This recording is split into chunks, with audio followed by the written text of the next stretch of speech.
Hello guys, नमस्कार, जोहार, आदाब, सत श्री अकाल। एग्जाम फाइटर नंबर 1 पे आप सभी का स्वागत है, वेलकम है साथियों। और जैसा आप सभी जान रहे हैं, अभी हम लोग जेपीएससी जेट पेपर 2 इतिहास विषय में मौर्यन एम्पायर को देख रहे हैं। और मौर्यन एम्पायर में भी हम लोग देख रहे हैं मौर्य काल को जानने के क्या स्रोत है हमारे पास, क्या साधन है, क्या सोर्सेस हैं। और आज हम लोग देखेंगे मौर्यन एम्पायर को जानने के लिए जो सबसे बेस्ट साधन है, सबसे अच्छा साधन, सबसे विश्वसनीय साधन है, वो है अशोक के अभिलेख।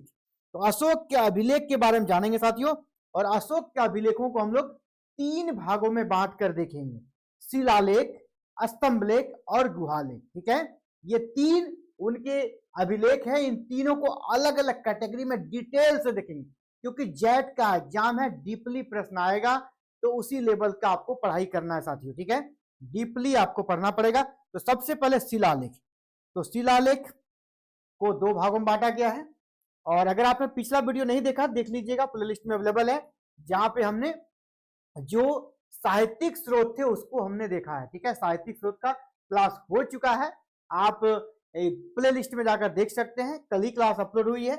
और साथियों एक बात ये भी है, अगर आप पूरा सिस्टमेटिक क्लास चाहते हैं तो हमारे एप्लीकेशन को भी डाउनलोड कर सकते हैं, जिसका लिंक इस वीडियो के नीचे है, जहां पर पूरा complete PDF notes, video lectures के साथ हिस्ट्री की क्लासेस चल रही है, उसको भी ज्वाइन आप कर सकते हैं। चलिए अभी क्लासेस में आते हैं, और ऐप के बारे में फिर हम लोग बाद में बात करेंगे। ठीक है, तो शिलालेख। शिलालेख जो अशोक के हैं उसको 2 भागों में बांटा गया, वृहत और लघु। वृहत यानी बड़ा, और लघु मतलब छोटा, क्योंकि उनका जो लेंथ है ना, उनके लेंथ के आधार पर इसको अलग अलग कैटेगरी में बांटा गया है। तो अभी सबसे पहले हम लोग देखेंगे वृहत या मुख्य शिलालेख, जिसको मुख्य शिलालेख भी बोलते हैं, या वृहत या बड़ा शिलालेख बोलते हैं। तो अशोक के जो वृहत शिलालेख है वह टोटल 14 है। ठीक है, उसमें 14 लेख हैं। ठीक है, और वो 8 प्लेसेस से मिले हैं, 8 स्थानों से मिले हैं। अशोक के जो वृहत शिलालेख है ना, बड़े शिलालेख हैं, वो कितने जगहों से मिले हैं? तो 8 जगहों से मिले, 8 स्थान से मिले हैं। उसमें कितने पॉइंट है? 14 लेख हैं। मान लीजिए यह एक शिलालेख है, यह एक शिलालेख है। ठीक है, यहां पर number 1, number 2, number 3, number 4, number 5, इस प्रकार 14 कितने हैं लेख इसमें लिखे गए? 14 लेख लिखे गए हैं। और ये XYZ कुछ भी लगभग आपको 8 स्थानों से मिला है। अभी सबका नाम भी आपको बताने वाले हैं किस स्थान से मिला, लेकिन जितने भी स्थान से मिला है सब में लेख कितने हैं? 14। किसी में हालांकि मिसिंग है, उस पर हम लोग डिस्कस करेंगे। सभी में 14 नहीं है, लेकिन मैक्सिमम में 14 लेख लिखे गए हैं। ठीक है, 14 कंटेंट है वहां पे। यहाँ पे देखिए 14 विभिन्न लेखों का समूह 8-8 स्थानों से प्राप्त हुए हैं, 8 अलग अलग जगह से प्राप्त हुए हैं। और ये कौन कौन से जगह से प्राप्त हुए, इसको एक टेबल के रूप में हम लोग देखते हैं। यही है अशोक के वृहत शिलालेख। वृहत शिलालेख कितने हैं? 14। कितने जगह से मिले हैं? तो 8 जगह से मिले हैं। सबसे पहला मिला शहबाजगढ़ी, जो पाकिस्तान के पेशावर में है। इसकी खोज 1836 ईस्वी में किसने की? कोट महोदय ने की। ठीक है, इसी प्रकार यहां पूरा आपको रटना होगा, है ना, पूरा आपको ये रट लेना होगा, याद करना, क्योंकि जेट है भाई, है ना, नेट के लेवल का प्रश्न आएगा, थोड़ा बिलो आएगा, लेकिन आपको उतने हल्के में नहीं लेना है। ठीक है, मानसेहरा, ये वृहत शिलालेख पाकिस्तान के हजारा से मिला है, जो कि 1889 में इसकी खोज हुई थी। कनिंघम महोदय ने इसकी खोज कराई थी। तीसरा वृहत शिलालेख जो कि गिरनार गुजरात में मिला है, और इसकी खोज 1822 में कर्नल टॉड ने की थी। अगला जो वृहत शिलालेख है वो पूरी उड़ीसा से मिला है, जो कि धौली वृहत शिलालेख के नाम से जाना जाता है। 1837 में इसकी खोज हुई थी, किट्टो महोदय ने इसकी खोज की थी। अगला है जोगढ़ वृहत शिलालेख। जोगढ़ वृहत शिलालेख जो कि गंजाम उड़ीसा से प्राप्त हुआ था, और इसकी खोज 1850 में इलियट महोदय ने की थी। अब आते हैं 6, 7 और 8, जो कि ये 8 जगह से मिला है। तो 8 जगह का आपको पूरा यहाँ पर देख लेना। ठीक है, 8 जगह का आपको देख लेना है। अब 6 नंबर पे आते हैं, ये है कालसी। कालसी वृहत शिलालेख देहरादून उत्तराखंड से मिला है। 1860 में इसकी खोज हुई थी, फॉरेस्ट ने महोदय ने इसकी खोज की थी। अगला है सोपारा। सोपारा कहाँ है? थाना डिस्ट्रिक्ट महाराष्ट्र में, और इसकी खोज 1882 में हुई थी। भगवान लाल ने इसकी खोज की थी। अगला है एरगुडी, जो कि कर्नूल आंध्र प्रदेश में स्थित है, और 1929 में इसकी खोज हुई थी। अनु घोष ने इसकी खोज की थी। यह प्रश्न कैसा आता है? एरगुडी अभिलेख अशोक का कहां पाया गया है, किस राज्य में? तो आंध्र प्रदेश में। एरगुडी अभिलेख की खोज किसने की? तो अनु घोष ने। कब की? 1929 में। ऐसे ही धोली वृहत शिलालेख किस राज्य में पाया जाता है? उड़ीसा में। ठीक है, इसकी खोज कब हुई? 1837 में। किसने की? किट्टो महोदय ने की। ठीक है, तो इस प्रकार से प्रश्न आते हैं, यहाँ फैक्चुअल प्रश्न। ठीक है, इसको आपको याद ही करना होगा। यहाँ पर कुछ चीजें हैं जो कि आपके लिए जरूरी है। जैसे हमने कहा कि सभी में 14 पॉइंट्स हैं। ठीक है, 14 लेख है, लेकिन धोली और जोगर, ये जो दो वृहत, यहाँ पर धोली और जोगर से जो वृहत शिलालेख है वहां पर मिसिंग है। कौन सा? 11, 12 और 13 नंबर मिसिंग है। यहाँ पर टोटल 10 ही पॉइंट है, 10 ही लेख है ना। 10 नहीं, 11 है, 14 भी है, लेकिन 11, 12 और 13 मिसिंग है। इसके जगह पर दो पृथक कलिंग अभिलेख मिलते हैं। इसके जगह पर दो अलग से अभिलेख मिलते हैं जिसमें कलिंग युद्ध का जिक्र है, इसलिए इसका नाम है दो पृथक कलिंग अभिलेख। कौन सा? धोली और जोगर में। आपसे पूछा जाएगा कि अशोक के किस अभिलेख में, अशोक के किस वृहत शिलालेख में धोली और जोगर, अशोक के किस वृहत शिलालेख में कलिंग युद्ध का या कलिंग अभिलेख का वर्णन है? तो धोली और जोगर वृहत शिलालेख में। अशोक का सबसे सुरक्षित शिलालेख कौन सा है? तो गिरनार। ये सबसे सुरक्षित है, अभी भी बहुत ज्यादा कह सकते हैं कि वो सबसे ज्यादा अच्छा कंडीशन में है। अब बात करते हैं जो दूसरा पार्ट था, लघु शिलालेख। लघु नाम से स्पष्ट है, यह छोटा था, यहाँ कम लेख थे, इसलिए इसका नाम है लघु शिलालेख। और यह मिला है टोटल 18 स्थानों से। वृहत कितने स्थान से मिला था? 8, और लघु शिलालेख कितने स्थान से मिला है? 18। ठीक है, यह अलग था, इसको भी दो भागों में बांटा गया है। इसमें लघु शिलालेख संख्या 1 कहा जाता है, कुछ को लघु शिलालेख संख्या 2 में बांटा गया। दोनों का अलग अलग विशेषता है, इसीलिए इसको दो कैटेगरी में बांटा गया। ठीक है, अब हम लोग देखेंगे अशोक का जो लघु शिलालेख 1 है उसमें क्या पाया जाता है भाई? उसमें पाया जाता है अशोक का व्यक्तिगत जीवन, अशोक का पर्सनल लाइफ के बारे में लघु शिलालेख 1 में मिलता है, व्यक्तिगत जीवन के बारे में जानकारी। जबकि जो लघु शिलालेख 2 है ना, लघु शिलालेख 2, इसमें अशोक के धम्म के बारे में जानकारी मिलती है। अशोक के धम्म, जिसने जो धम्म की नीति चलाई थी, अशोक के धम्म के बारे में जानकारी मिलती है लघु शिलालेख 2 में। इससे जुड़ा हुआ और भी कुछ फैक्ट है, इसको देखेंगे किस लघु शिलालेख में उससे क्या कहा गया है। तो एक लघु शिलालेख है जिसका नाम है आपका, एक लघु शिलालेख का नाम है आपका पनगुडरिया, पनगुडरिया लघु शिलालेख। पनगुडरिया लघु शिलालेख में अशोक को महाराज कुमार कहा गया है। यह पूछा जाएगा किस लघु शिलालेख में अशोक को महाराज कुमार कहा गया है? तो पनगुडरिया लघु शिलालेख में।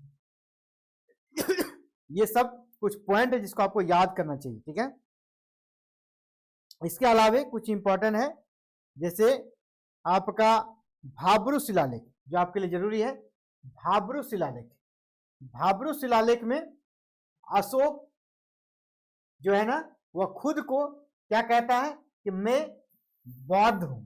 ठीक है, मुझे बौद्ध संघ में आस्था है, यानी अशोक के किस शिलालेख में यह प्रमाणित होता है अशोक बौद्धिस्ट था, ये भाब्रू। ठीक है, इसलिए भाब्रू शिलालेख भी इंपॉर्टेंट है। जो इंपॉर्टेंट है उन सभी को आपको अच्छे से करना है। इसी भाब्रू शिलालेख में, भाब्रू शिलालेख में अशोक क्या कहता है कि मुझे बौद्ध धर्म के त्रिरत्न, बौद्ध धर्म के त्रिरत्न क्या है? बौद्ध, धर्म और संघ। बौद्ध धर्म से जुड़ा हुआ क्लास पहले हो चुका है, जिसका नहीं हो पाया है आप प्ले लिस्ट में जाकर देख लीजिएगा। वीडियो अवेलेबल है, बौद्ध धर्म और जैन धर्म। तो बौद्ध धर्म के जो त्रिरत्न है, बुद्ध, धम्म और संघ, इन तीनों में आस्था प्रकट करते हैं सम्राट अशोक। इसका वर्णन भाब्रू शिलालेख में है। अभी भाब्रू अभिलेख जो है ना, भाब्रू अभिलेख वर्तमान में कहाँ है, तो कलकत्ता म्यूजियम में है, कलकत्ता संग्रहालय में स्थित है। इसके साथ ही अरोरा लघु शिलालेख भी इंपॉर्टेंट है। क्यों इंपॉर्टेंट है, क्योंकि अरोरा लघु शिलालेख में अशोक 256 रातें स्तूप निर्माण भ्रमण करने में बिताने का उल्लेख करता है। अरोरा लघु शिलालेख भी इंपॉर्टेंट है क्योंकि अशोक कहता है कि हमने 256 रातें लगा दी है, किसके लिए, स्तूपों, बौद्ध धर्म का जो महत्वपूर्ण धार्मिक स्थल होता है स्तूप, उसके निर्माण में हमने इतनी रातें खपा दी, इतनी रातें लगा दी है। यह बात अरोरा लघु शिलालेख से पता चलता है। इसीलिए कह रहे हैं कि शिलालेख मौर्य काल को जानने में एक महत्वपूर्ण भूमिका निभाता है, क्योंकि यहाँ हर एक चीज लिखा गया है ना, और वो लिखा गया और बदला नहीं जाता। शिलालेख में जो लिखा जाता है वो बीच में फिर बदला नहीं जाता है, तो इसलिए परमानेंट है। इसी प्रकार की इंपॉर्टेंट है रूपनाथ लघु शिलालेख। रूपनाथ लघु शिलालेख में अशोक ने क्या कहा है, अभी 2.5 वर्ष बीते हैं जब मैं संकल्पित रूप से शाक्य बना हूं। शाक्य मतलब बौद्धिस्ट बना हूं। प्रारंभ में समर्पित नहीं था, किंतु पिछले 1 वर्ष से मैं संघ से काफी नजदीक आ गया हूं। इस बात का जिक्र रूपनाथ लघु शिलालेख में अशोक करते हैं। ये प्रश्न सीधे आ जाएगा, सीधे आपको ये स्टेटमेंट उतार देगा, अभी 2.5 वर्ष बीते हैं, मैं संकल्पित रूप से एक शाक्य बना हूं। प्रारंभ में समर्पित नहीं था, किंतु पिछले 1 वर्ष से मैं काफी संघ के नजदीक आ गया हूं। इसका वर्णन किस लघु शिलालेख में है, तो रूपनाथ, याद रखिएगा। अशोक का सबसे जो दक्षिणी शिलालेख है, दक्षिणी अभिलेख है, वह एरगुडी लघु शिलालेख है, जो कहाँ मिला है, आंध्रा में मिला है। एरगुडी लघु शिलालेख अशोक का सबसे दक्षिण भाग में मिला है। इसके दक्षिण में और कुछ नहीं, ये लास्ट यही है। अब है दूसरा स्तंभ लेख। स्तंभ लेख कितने हैं, तो स्तंभ लेख यहाँ पर टोटल 7 हैं, और ये कितने जगह से मिले हैं, 6 स्थानों से मिले हैं। अब ये स्तंभ लेख भी आपको याद करना होगा। अशोक के जो स्तंभ लेख हैं, इसे भी 2 भागों में बांटा गया है। वृहत स्तंभ लेख में कर सकते हैं, जो बड़ा था, और जो छोटा था उसे लघु स्तंभ लेख कहा गया है। तो वृहत स्तंभ लेख जो है ना, वो 6 स्थानों से मिला, मेन यही है, 6 स्थानों से मिला है। इसमें 7 लेख है। जिसे मान लीजिए एक अगर स्तंभ है, यहाँ पे एक स्तंभ है, उसमें 7 पॉइंट है, 1 2 3 4 5 6 7, ये 7 पॉइंट है उसमें, ठीक है, 7 पॉइंट है, और 6 जगह से मिला। इस तरह 6 जगह से मिला, अलग अलग जगह से ये मिला हुआ है। अब इसको पॉइंट आउट करते हैं, क्या क्या इंपॉर्टेंट आपको यहाँ पे मिलता है। अशोक के जो वृहत स्तंभ लेख है, इसकी संख्या कितनी हो गई, 7 हो गई। इसकी लिपि क्या है, लिपि है ब्राह्मी। स्तंभ लेख जो लिखे गए हैं अशोक के, उसकी लिपि ब्राह्मी है, और यह 6 अलग अलग जगह स्थानों से मिला है, और इसकी भाषा प्राकृत है। अशोक के स्तंभ लेख की लिपि क्या है, ब्राह्मी, और भाषा क्या है, प्राकृत। इस चीज को याद रखिएगा। अब अलग अलग स्तंभ लेख का हम लोग जिक्र करते हैं। जैसे हो गया ब्राह्मी लिपि, आपका ये ब्राह्मी लिपि है, से लिखा गया, उसका स्तंभ लेख है इसमें से। अब जो स्तंभ लेख का हम लोग जिक्र करेंगे, उसका नाम है दिल्ली टोपरा। दिल्ली टोपरा स्तंभ लेख। दिल्ली टोपरा स्तंभ लेख के बारे में जान लीजिए। यह मूल रूप से हरियाणा के अंबाला में था, लेकिन जो दिल्ली सल्तनत के शासक फिरोज शाह तुगलक थे, इसने इसे लाकर दिल्ली में गड़वा दिया, इसीलिए इसका नाम है दिल्ली टोपरा, ठीक है। हरियाणा के अंबाला, हरियाणा टोपरा में स्थित था, वहां से इसको दिल्ली लाया गया, इसलिए इसका नाम है दिल्ली टोपरा स्तंभ लेख। किसने लाया, फिरोज शाह तुगलक ने। शासक का नाम पूछ देगा। इसके बाद केवल दिल्ली टोपरा स्तंभ लेख पर 7 अभिलेख हैं। ये जो दिल्ली टोपरा स्तंभ लेख है, इसी पर ये 7 पॉइंट मिलते हैं। बाद बाकी में कुछ ना कुछ मिसिंग है। मैक्सिमम सबसे अच्छा, सबसे सटीक 7 पॉइंट यहीं पर मिलते हैं, और जितने भी बाद बाकी है सब में लगभग 6 के आसपास है, ठीक है। 7 मूल रूप से इसी स्तंभ लेख में मिलते हैं, इसलिए दिल्ली टोपरा स्तंभ लेख काफी इंपॉर्टेंट है। क्वेश्चंस के दृष्टिकोण से भी इंपॉर्टेंट है, क्योंकि यहाँ पर इसको फिरोज शाह तुगलक ने दिल्ली लाया था, इसीलिए इसका इंपॉर्टेंस और ज्यादा बढ़ जाता है। बार बार पूछा गया किसने इसको दिल्ली लाकर स्थापित किया था। फिरोज शाह तुगलक ने इसे स्वर्ण स्तंभ या स्वर्ण मीनार भी कहा था।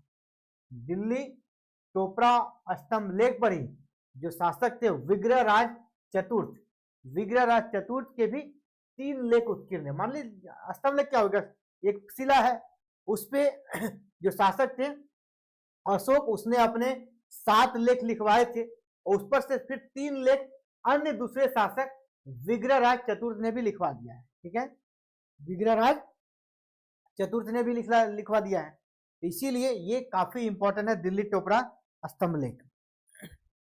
अब दूसरा जो इंपॉर्टेंट है आप सभी के लिए वो है दिल्ली मेरठ स्तंभ लेख।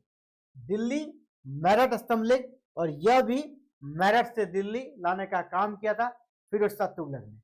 फिरोज शाह तुगलक ने इसको मेरठ, यूपी के मेरठ से दिल्ली में स्थापित किया था फिरोज शाह तुगलक ने। दिल्ली मेरठ और दिल्ली टोपरा दोनों इंपॉर्टेंट है। दिल्ली मेरठ स्तंभ लेख को अशोक की छोटी लाट भी कहते हैं ना, इसको अशोक की छोटी लाट भी कहते हैं। क्यों? क्योंकि ये पूर्ण नहीं है, इसमें 6 भी पॉइंट है, इसलिए इसको छोटी लाट कहते हैं। अब जो स्तंभ लेख है ना वो सब बिहार का है। ठीक है, मूलतः 3 यहाँ पर लगातार हम लोग देखेंगे, इस तीनों को याद रखिएगा। पहला हो गया लोरिया अरेराज स्तंभ लेख, यह बिहार के चंपारण जिले में मिला है। तीसरा आपका चौथा हो गया लोरिया नंदनगढ़, लोरिया अरेराज हो गया चंपारण, लोरिया नंदनगढ़ यह भी बिहार के चंपारण में मिला है। ठीक है, लोरिया नंदनगढ़ स्तंभ लेख में सबसे सुरक्षित स्तंभ लेखों में अगर देखा जाए तो सबसे सुरक्षित कौन है? लोरिया नंदनगढ़, ये जो है ना सबसे सुरक्षित है। स्तंभ लेखों में सबसे सुरक्षित कौन हो गया? लोरिया नंदनगढ़, जो कहाँ है? बिहार के चंपारण में है। यह सबसे सुरक्षित है और सबसे सुंदर भी है, लोरिया नंदनगढ़, याद रखिएगा इस चीज को। इसी अभिलेख में लोरिया नंदनगढ़ का जो अभिलेख है, इसी अभिलेख, इसी स्तंभ लेख भी कर सकते हैं, इसको स्तंभ लेख ही है लेकिन अभिलेख भी कर सकते हैं। इसी पर औरंगजेब का एक लेख और अंग्रेज एक जो है ना रियूबेन बरो, इसका भी लेख मिलता है, इसलिए इंपॉर्टेंट है। लोरिया नंदनगढ़ पर औरंगजेब का भी लेख मिलता है और एक अंग्रेज सर्वेक्षक जो सुपरवाइजर थे रियूबेन बरो, उसका भी लेख मिलता है। इस पर एक नागरी लेख भी है, इसमें राजा अमर सिंह का जिक्र है, इस पर राजा अमर सिंह का भी जिक्र है। इसीलिए लोरिया नंदनगढ़ अभिलेख काफी इंपॉर्टेंट है, जिसमें औरंगजेब, रियूबेन बरो और राजा अमर सिंह का भी जिक्र मिलता है, उसके बारे में भी जानकारी मिलती है। अगला है रामपुरवा स्तंभ लेख। रामपुरवा ये भी बिहार से है। ठीक है, बिहार से चंपारण में, यानी बिहार से 3 स्तंभ लेख मिले हैं और इसकी खोज जो है ना कार्लाइल महोदय ने की थी, कब? 1872 में, याद रखिएगा। कार्लाइल महोदय ने 1872 में रामपुरवा स्तंभ लेख की खोज की थी जो कि चंपारण बिहार में है। अगला है प्रयाग स्तंभ लेख। प्रयाग स्तंभ लेख के बारे में जान लीजिए। प्रयाग स्तंभ लेख ये क्या था? अकबर द्वारा कौशाम्बी से लाकर इलाहाबाद किले में लगवाया गया था। अकबर, सम्राट अकबर ने प्रयाग स्तंभ लेख को कहां से लाया था? कौशाम्बी से लाकर इलाहाबाद में स्थापित किया गया, इसलिए इसका नाम हो गया प्रयाग स्तंभ लेख। प्रयाग स्तंभ लेख पहले कहां था? कौशाम्बी में था, उसको बाद में इलाहाबाद लाया गया। ठीक है, ये किसने लाया? तो सम्राट अशोक ने लाया। अब है कि लघु स्तंभ लेख को देखते हैं। ये बृहत जो थे उसको हमने देख लिया, अब लघु स्तंभ लेख। अशोक के जो लघु स्तंभ लेख, इसका विषय वस्तु क्या था ना, इसमें अशोक की राजकीय घोषणाएं जो वो सरकारी आदेश जारी करते थे, इसी लघु स्तंभ लेख के माध्यम से सरकारी आदेश जारी करते थे, अपने सरकारी आदेश को, ऑर्डर को। इसकी लिपि भी ब्राह्मी है ना, इसकी लिपि भी ब्राह्मी है, भाषा प्राकृत है। बृहत स्तंभ लेख का भी लिपि ब्राह्मी था और भाषा प्राकृत था। कौन कौन से जगहों से मिले हैं अब उसको देख लीजिए। सांची, सारनाथ और कौशाम्बी से मिले हैं। सांची, सारनाथ और कौशाम्बी, और तीनों में यह जो आदेश क्या देते हैं? संघ में भेद नहीं होना चाहिए। संघ भेद को, यानी बौद्ध धर्म का जो संघ था उसमें भेद को रोकने का ये आदेश देते हैं। यानी उनका जो आदेश है ना, वो आदेश इसी छोटे जो लघु स्तंभ शिलालेख थे उसी में उसके आदेश, सरकारी आदेश का जिक्र यहाँ पर मिलता है साथियों। कौशाम्बी के बारे में थोड़ा जान लीजिए। कौशाम्बी का जो लघु स्तंभलेख है वह काफी इंपॉर्टेंट है, क्योंकि इसमें अशोक की रानी, अशोक की जो पत्नी थी कारुवकी, जिसका नाम कहीं के चारुवकी भी मिलता है, चारुवकी का जिक्र है, और वह जो दान देती है उसके दान करने का जिक्र है। इसीलिए कौशाम्बी का जो लघु स्तंभलेख है उसे रानी का अभिलेख भी कहा जाता है, क्योंकि यह रानी का जिक्र है, इसीलिए इसे रानी का अभिलेख भी कहा जाता है। इसके साथ ही अशोक और कारुवकी का एक पुत्र था तीवर। अशोक और उसकी पत्नी कारुवकी से जो पुत्र उत्पन्न हुआ था तीवर, उसका भी यहाँ पर जिक्र है। ये पूछा जाएगा अशोक की पत्नी का जिक्र किस अभिलेख में है, तो लघु स्तंभलेख जो कौशाम्बी से मिला वहां पर जिक्र है। अशोक की पत्नी का जिक्र कहाँ पर है, तो रानी का अभिलेख कौशाम्बी अभिलेख में। किस अभिलेख को रानी का अभिलेख कहते हैं? अशोक के पुत्र तीवर का जिक्र किसमें है, तो कौशाम्बी लघु स्तंभलेख में। यानी कौशाम्बी लघु स्तंभलेख में कौशाम्बी के महामात्रों को संघ भेद रोकने के आदेश दिए गए। जो महामात्र थे, महामात्र कौन थे? धम्म के जो अधिकारी थे, उसको संघ में भेद रोकने का आदेश दिया जाता है। लघु स्तंभलेख में दूसरा जो इंपॉर्टेंट है वह है रुम्मिनदेही। रुम्मिनदेही लघु स्तंभलेख, ये भी इंपॉर्टेंट है। ये क्यों इंपॉर्टेंट है? क्योंकि अशोक का जितना भी स्तंभलेख है वो प्रशासनिक आदेश से जुड़ा हुआ है, लेकिन ये आर्थिक रूप से है ना, क्योंकि यहाँ पर अशोक ने कर को घटा दिया था। रुम्मिनदेही लघु स्तंभलेख शासन के 20वें वर्ष में से लिखा गया था, और यहाँ पर अशोक ने जो टैक्स था ना उसको घटाकर 1/8 कर दिया था ना, 8वां हिस्सा के बराबर टैक्स को कर दिया था। और धार्मिक कर जिसका नाम था उद्बलिक, उससे भी यहाँ के लोगों को मुक्त कर दिया था, उसको भी यहाँ के लोगों को मुक्त कर दिया था। और आपको पता है रुम्मिनदेही का पुराना नाम लुम्बिनी था, और लुम्बिनी में किन का जन्म स्थल है? महात्मा बुद्ध का। इसीलिए यहाँ से टैक्स घटा दिया था, क्योंकि ये बौद्धिस्ट बन गए थे। नेपाल सीमा में स्थित है, और रुम्मिनदेही में ही अशोक को शाक्य मुनि कहा गया है, अशोक को शाक्य मुनि कहा गया है इसीलिए। और यह आर्थिक चीजों का जिक्र करने वाला एकमात्र अशोक का अभिलेख है। यहाँ पर आर्थिक चीजों का जिक्र किया, यानी टैक्स से जुड़ा हुआ तथ्य यहाँ पर पाया जाता है। ये भी प्रश्न आता है कि आर्थिक रूप से वर्णित कौन सा लघु शिलालेख इंपॉर्टेंट है, तो रुम्मिनदेही। अगला है निगलिवा या निगाली सागर लघु स्तंभलेख। यह मूल रूप से कनक मुनि स्तूप के पास है, और यहाँ पर कह सकते हैं कि दोनों ही जो रुम्मिनदेही है और निगलिवा स्तंभलेख है, दोनों आपका कहाँ मिला है? नेपाल की तराई में। दोनों नेपाल में पाया गया अशोक का लघु स्तंभलेख कौन हो गया? रुम्मिनदेही और निगलिवा। और यहाँ पर जो है कनक मुनि स्तूप के पास ही स्थित है। अशोक का जितना भी अभिलेख है सभी उसमें क्या प्रशासनिक आदेश है उनका, लेकिन जो रुम्मिनदेही का जो अभिलेख है उसका विषय आर्थिक है। इसको आप याद रखिए, हमने पहले जिक्र किया अशोक के सभी अभिलेखों का विषय प्रशासनिक था, लेकिन रुम्मिनदेही अभिलेख का विषय क्या था? आर्थिक था। इसमें मौर्यकालीन कर नीति की जानकारी मिलती है, टैक्सेशन सिस्टम की जानकारी मिलती है। अशोक के अभिलेखों में लास्ट हमारा गुहालेख, जिसको गुफालेख बोलते हैं,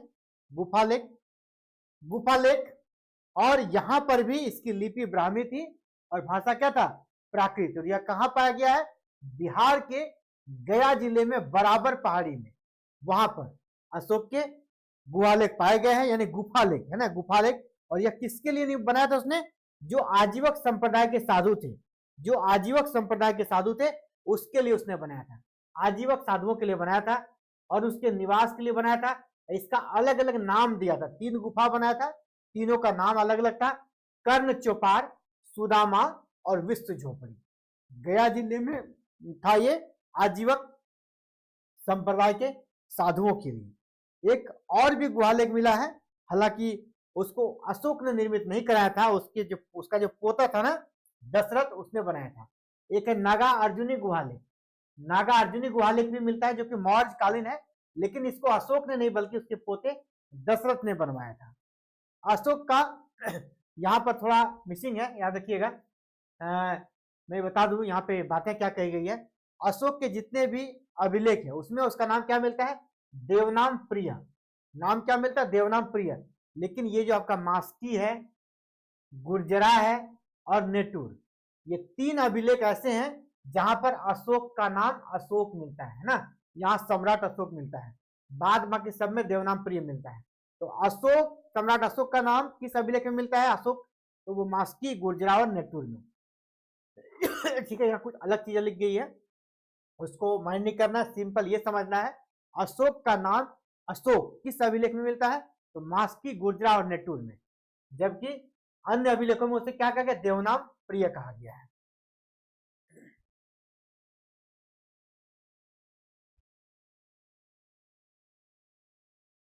अब कुछ यहाँ पर अशोक के अभिलेखों की भाषा को लेकर है, उसको जिक्र कर लेते हैं। अशोक के अधिकतर अभिलेखों हमने क्या रखे, ब्राह्मी और ब्राह्मी लिपि और प्राकृत भाषा, लेकिन अब जैसे कुछ ऐसे अभिलेख है जहां पर दो भाषाएं मिलती हैं, उसके दो लिपियों का जिक्र मिलता है। जैसे एक उनका अभिलेख है तो अफगानिस्तान में, अफगानिस्तान के कंधार में है, जिसका नाम है सरेकुना। सरेकुना अभिलेख में द्विभाषीय अभिलेख है, ठीक है, यानी यूनानी और आरामाइक दोनों ही भाषाओं और लिपियों का प्रयोग किया गया है।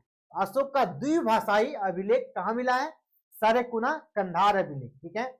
इसी प्रकार अशोक का जो शहबाजगढ़ी और मानसेहरा से अभिलेख मिला है, अशोक का जो अभिलेख मिला शहबाजगढ़ी जो कि पाकिस्तान में है, और मानसेहरा ये दोनों कहाँ है, पाकिस्तान में। यहाँ पर जो अभिलेख मिला है उसमें जो लिपि का प्रयोग किया गया है वो खरोष्ठी लिपि पाई जाती है, किंतु भाषा यहाँ भी प्राकृत है। अशोक के किस अभिलेख में खरोष्ठी लिपि का प्रयोग किया गया है, शहबाजगढ़ी और मानसेहरा में। इसी प्रकार एर्रागुडी भी इंपॉर्टेंट है। एर्रागुडी लघु शिलालेख एकमात्र अभिलेख है जो खरोष्ठी और ब्राह्मी दोनों लिपि में है। एर्रागुडी का इंपॉर्टेंस और बढ़ जाता है, एकमात्र अभिलेख है जो कि दो लिपियों में लिखी गई है, खरोष्ठी में भी और ब्राह्मी में भी। आपको पता है खरोष्ठी लिपि किसकी लिपि थी, आरामाइक, ईरान से उत्पन्न हुई थी। खरोष्ठी लिपि कहाँ की थी, ईरान से, आरामाइक लिपि से उत्पन्न हुई थी। अब दोनों का विशेषता जान लीजिए, खरोष्ठी और ब्राह्मी लिपि में दोनों में कितना अंतर था। अगर हम ब्राह्मी लिपि की बात करें तो बाएं से दाएं, जैसे हम लोग लिखते हैं, अभी हम लोग लिखते हैं बाएं से दाएं लिखते हैं ना, तो ब्राह्मी लिपि बाएं से दाएं लिखी जाती थी, जबकि खरोष्ठी लिपि की बात करते या उर्दू के तरह दाएं से बाएं, है ना, दाएं से बाएं तरफ ये लिखी जाती थी। और जो अंतिम पॉइंट है कि अशोक के अभिलेखों के आधार पर ही अशोक का पूरा इतिहास लिख दिया है एक राइटर ने जिसका नाम है D.R. भंडारकर। ये क्वेश्चन आता है, किस राइटर ने अशोक का पूरा इतिहास सिर्फ उसके अभिलेखों के आधार पर लिखा है, किसी पुस्तक या किसी साहित्यिक शोध के आधार पर नहीं लिखा है, जितने अभिलेख है उसके आधार पर उसका इतिहास लिख दिया है D.R. भंडारकर ने। तो साथियों ये महत्वपूर्ण सेशन था जहां पे हम लोग डिस्कस कर रहे थे मौर्य कालीन जो अभिलेख मिले हैं, जिसके आधार पर हम लोग मौर्य काल के बारे में जानते हैं। तो मौर्य काल को जानने के स्रोत, और स्रोत में से पुरातात्विक स्रोत, अभिलेखों के बारे में जान रहे थे। पूरा डिटेल्स देखा हमने, 3 टाइप के जो अभिलेख है तीनों का अलग अलग देखा। ये क्लास का द एंड हो गया। आगे हम लोग अब मौर्य काल में आगे बढ़ेंगे, चंद्रगुप्त मौर्य, बिंदुसार, अशोक, ऐसे सीक्वेंस तरीके से आगे पढ़ेंगे। और साथियों एक बात है, अगर आप हमारे चैनल पे नए हैं ना, तो चैनल को तो सब्सक्राइब करना ही है। इसके साथ ही अगर आप जेट में अच्छा स्कोर करके पास होना चाहते हैं तो आपके लिए अच्छा प्लेटफॉर्म है एग्जाम फाइटर नंबर 1 का हमारा एप्लीकेशन है। उस एप्लीकेशन को आप डाउनलोड कर लीजिएगा, वहां पे क्लासेस चल रही है। ये हमारा एप्लीकेशन है ना, आप अपने मोबाइल पे प्ले स्टोर पे जाकर डाउनलोड कर सकते हैं, या फिर हमने इस वीडियो के डिस्क्रिप्शन में आपको लिंक दे दिया है। इस लिंक के माध्यम से, ये जो लिंक दे दिया हमने, इस लिंक को क्लिक करना है आपको। इस लिंक को क्लिक कीजिएगा, ऐप डाउनलोड हो जाएगा। ऐप डाउनलोड होने के बाद स्टोर सेक्शन पे जाना, इस प्रकार स्टोर सेक्शन रहेगा, वहां जाकर आप देखिएगा हमारा जेट पेपर 1, पेपर 2 सभी की क्लासेस आपको वहां पर शो होने लगेगी। मैं आपको दिखा दूं कि ये देखिए यहाँ पर आपको, है ना, यहाँ पर आपको जेट पेपर 1 की क्लास दिख रही है। जेट पेपर 1 की क्लास यहाँ पर आपको दिख रही होगी।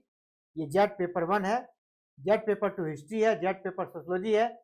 जो भी क्लास आपको मतलब हिस्ट्री की क्लासेस चाहिए तो हिस्ट्री की क्लासेस को क्लिक करना है और क्लासेस में एंट्री लेकर आप जेट में अपने जो 6% रिजल्ट आना है उसमें अपना एक सीट पक्का कर सकते हैं। लगातार यहाँ पर क्लासेस चल रही है। यूट्यूब पे आपको फ्री क्लासेस मिल रही है और ऐप पर आपको क्लासेस में कुछ पेड करना होगा, नॉमिनल सा पेड है, लेकिन आपको वहां बिल्कुल सीक्वेंस में क्लासेस मिलेगी, पीडीएफ नोट्स मिलेगा, प्रैक्टिस सेट मिलेगा और सैकड़ों बच्चे जुड़कर पढ़ रहे हैं तो आप भी पढ़िए और अपने जो 18 साल के बाद मौका मिला है